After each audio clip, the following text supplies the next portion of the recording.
Okay, I just wanted to showcase these traction monsters today. It's the 24th of March 2006, about almost 4:30 p.m.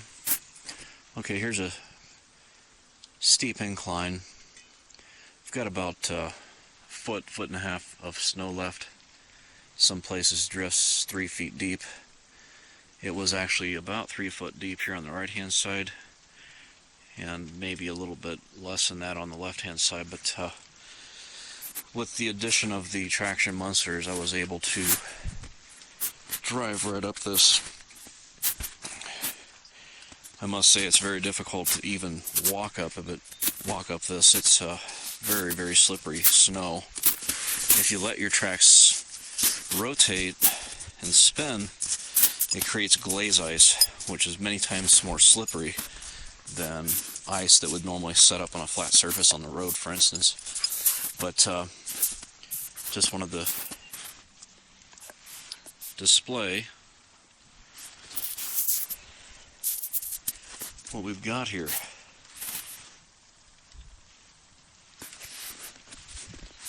You've got 4-paw drive, it doesn't matter to you.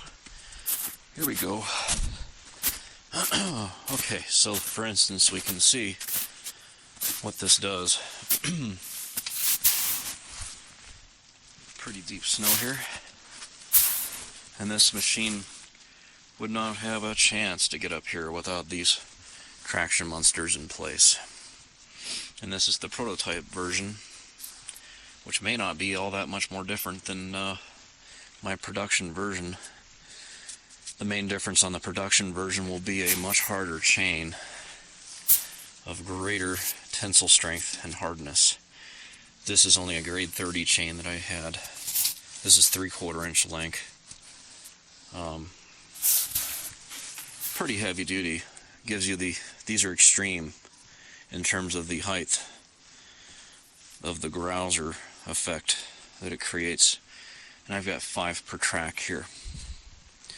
And I was pretty frustrated this winter when I first came out with this machine.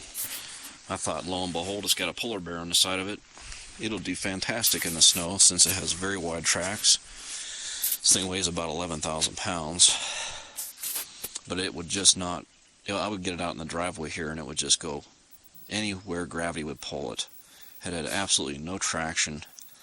It was very unsafe, especially in my driveway. You can go off the side real easy and drop down about 50-60 feet down or more. So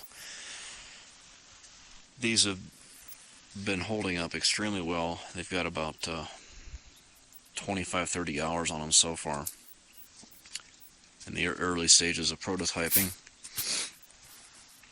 I've learned enough about them to get to the point where I'm confident I can produce very long living, highly wear resistant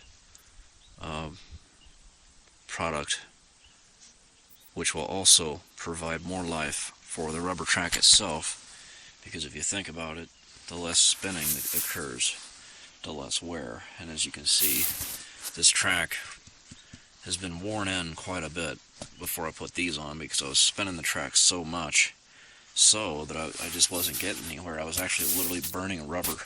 Smoke. I was smoking the tracks. What's unique about this machine is that I get a 180-degree engagement of the track to the cog drive system. Plus I do have a little bit of an articulating bogey wheel system, so it does very much so contort into the contours of the ground and terrain, which enable it to provide a very nice cushy ride and very good traction, especially with these traction monsters, which enabled me to do work today that I would not have been able to do otherwise. I would have had to wait until the snow was either cleared manually, or I might have been able to back drag the snow out of here and push it off to the side, but then I would have messed up my grading work. So anyway, thanks to the traction monsters, I was able to get up here and get to my attachments and commence operations for today. That's it.